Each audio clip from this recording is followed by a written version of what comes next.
The lesson. Oh, yeah. You know, you got charged with murder in 2009. That's been, you know, you've been found not guilty of that. 2015, you've been charged with kidnapping. You've been found not guilty of that. Both very serious crimes. And then about 3 years later, I think, 2018, something happened which resulted in some sort of like long 12-hour police siege. Yeah. So it actually happened twice. I was going to touch on it earlier when you asked about me wanting to get clean and when I wanted to change my life and stuff. And I told you it was like, 6-7 years ago. So in 2016, I was, at the time, I was still charged with kidnapping, major drug trafficking. I had like 25 charges, which when you looked at it, in my mind, I was thinking, double figures, you know what I mean? 10 years at least, if I was convicted of everything. I was just under a lot of stress and I was a raging drug addict and, I didn't take anything but my image, my criminality and dealing drugs and making money and all that. That's the only thing in life that I took seriously. And when I say seriously, I mean I fucking took it seriously, like it was my life. And it just, I don't know. I can't even put a finger to this day, even without you asking me. I can't remember what it was or what happened, but I just remember I walked into my bathroom and it was first thing in the morning. I'd been awake all night. I hadn't seen myself since the day before, and I remember looking at myself and I just had this awful feeling, from looking at myself, I just had this awful feeling and I was just like, nah, I can't do this anymore. I was just such a violent, horrible person, paranoid, delusional, just so many bad things were going on in my life and I was doing so many bad things that I was just like, if looking at myself makes me feel sick and I get that feeling like I want to smash the cunt I'm looking at, clearly something's wrong, And then it was about 3 weeks, I tried my very hardest to get off the drugs and get clean and whatnot. And I ended up having a mental breakdown. I tried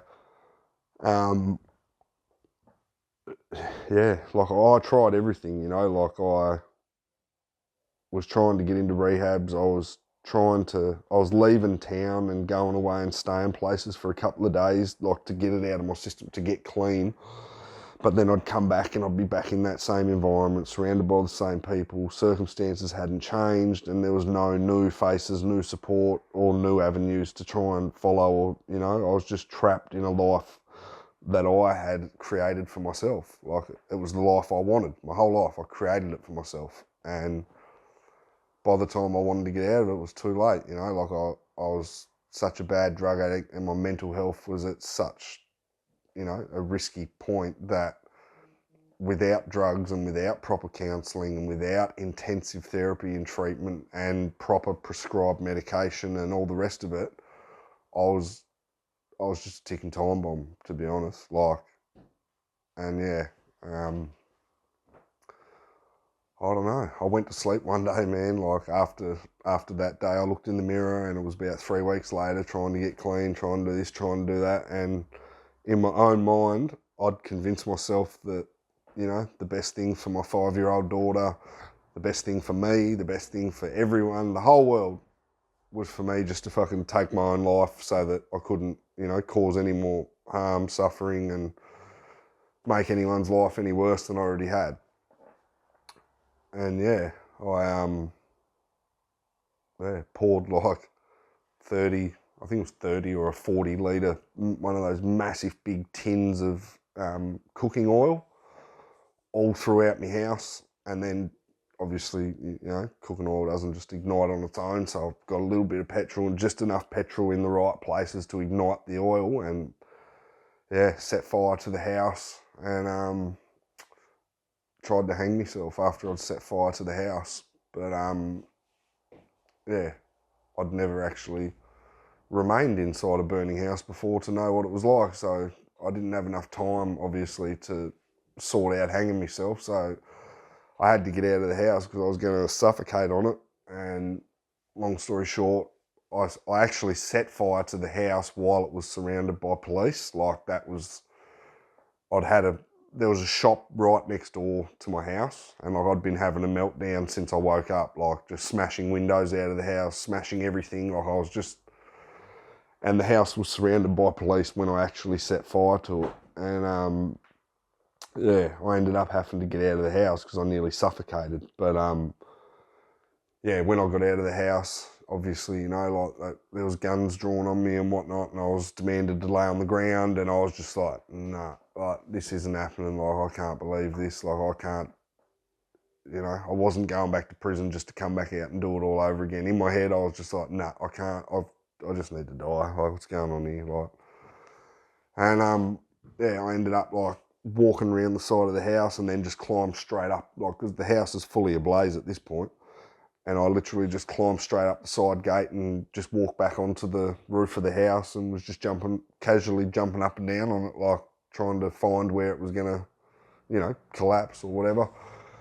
And yeah, it escalated from there, man. Like, obviously the fire brigade and stuff come, and by this point they had like some tactical police there, like the ones that have rubber bullets and tasers and helmets and all that shit. And yeah, while they were, you know, putting the fire out, I was like I'd kick the chimney over and shit, and like there was bricks and that and I was throwing bricks at them and shit. They were shooting me with rubber bullets. I was throwing bricks at them. They were trying to put the fire out. I'm throwing bricks at them. Like, it was just fucking madness, to be honest. But yeah, this went on for like 8 hours, and I ended up like having full fucking meltdown. Like, climbed down, was obviously taken into custody. Ended up spending the next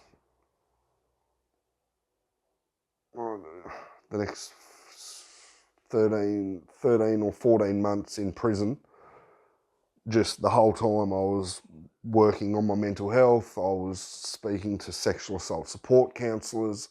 I'd finally started engaging with psychiatrists properly. Like, I'd always not taken the piss out of them, but would never let them prescribe me medication, would never accept that I was delusional for thinking certain things, would never let them challenge my core beliefs, was just such a brick wall, you know what I mean? Like, my life and my way of life and the way I think and the way I feel about things is how it is, and there's no one that's going to tell me otherwise. And, you know, naturally that was really unhealthy and not good for me or a lot of other people. But, yeah, when I got out on parole, I done really well to start with, stayed off the drugs, all the rest of it. And then, yeah, come 2018, I was back to square one, you know. Like, I had a raging drug addiction again.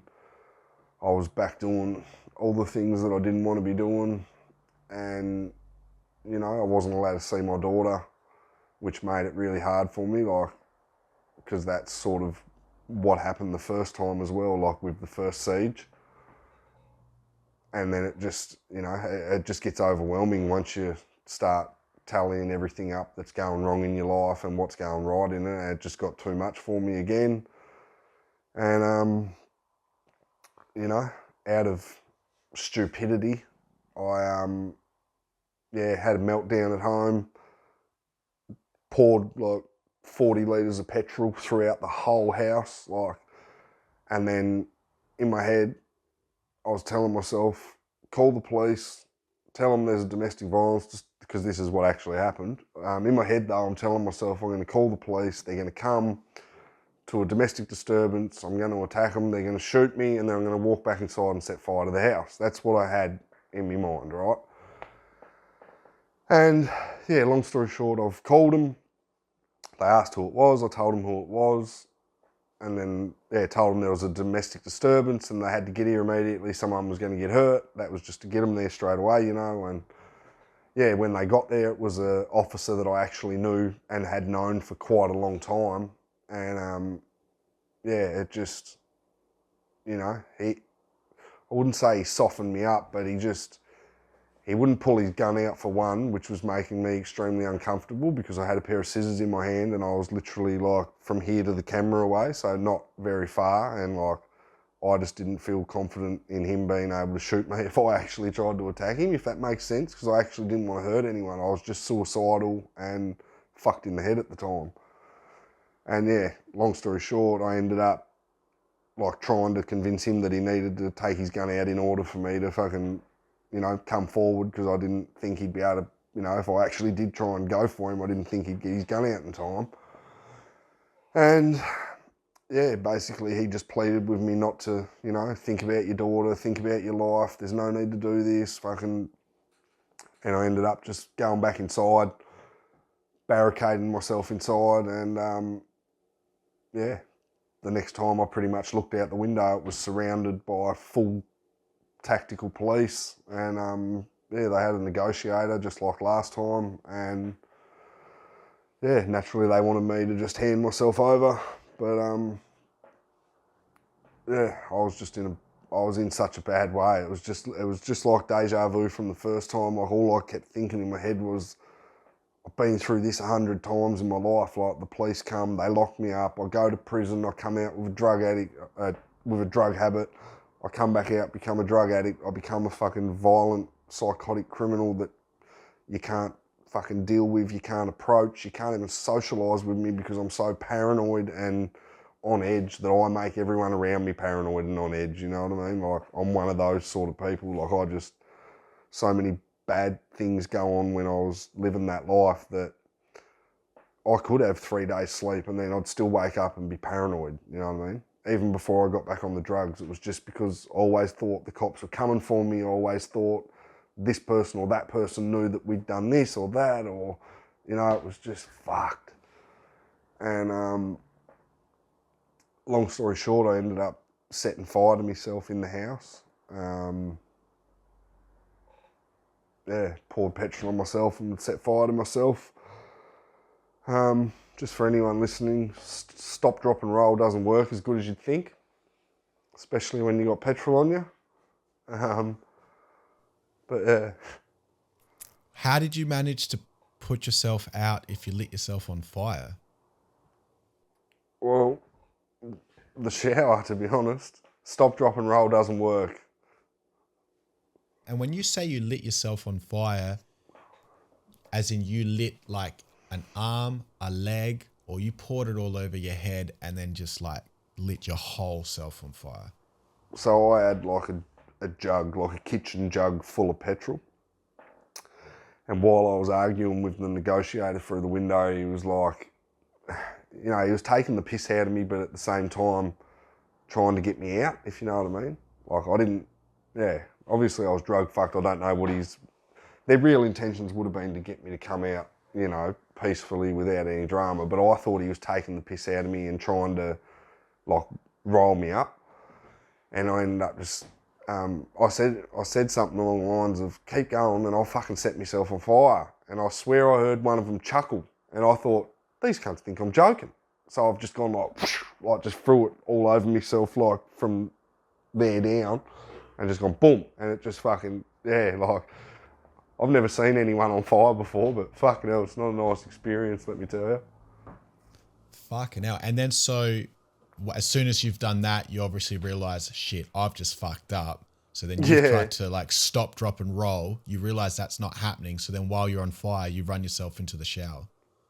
Nah, well, funny story, you see, like the shower wasn't my first thought. Running up and down the hallway, fanning the flames was. I was just tearing up and down the hallway, like, you know, trying to put myself out, that I didn't even think stop, drop and roll. But when I'd done like 3 laps up the hallway and realised, like, by now I'm screaming, you know what I mean? Like, they're outside the window going, what's going on? What's going on? And I'm fucking, like I'm on fire, you know what I mean? And, I started rolling around on the carpet. And then I remember I just looked over and I was looking at the bottom of the shower and I'm like, fuck, and I fucking leapt back up off the floor and just boof, straight under a cold shower. And even that took fucking 10, 15 seconds to put it out, like, 'cause it was petrol. But yeah, I had 2nd and 3rd degree burns all the way up my legs, my ball bag, genitals, stomach, like it was, And then, so I guess, this is 2018, so this is recent for something that full on. Now, off the back of that, obviously you've had to seek some medical attention, but did you go back to prison after that? Yeah. And so you've gone back to prison in 2018, and then you were released in 2019? November 2019, yep. And that was the last time that you've been to prison? No, I actually done 21 days because what they did was I got 2 years for the first siege in 2016 because I was convicted of arson and aggravated assault on police because I threw a brick and hit one of the Special Operations Group members. So I got 2 years for that and then got out on parole, finished parole, and then ended up getting a 2-year drug treatment order for the second siege. So I served 16 months in custody for the siege in 2018, but then was placed on a 2-year community-based Supreme Court drug treatment order, which means basically like parole, like for 2 years in the community though. And I literally finished that 1 week ago. I went to court and graduated and yeah. So technically speaking, a week ago is when you've been able to wash your hands with all of this. Yep. In terms of my, criminal past, yeah, there's nothing outstanding. As I said earlier, mate, every crime I've ever committed, I've either been convicted and charged for or charged and found not guilty of. So everything's done and dusted now. The lesson. 927. Oh, yeah.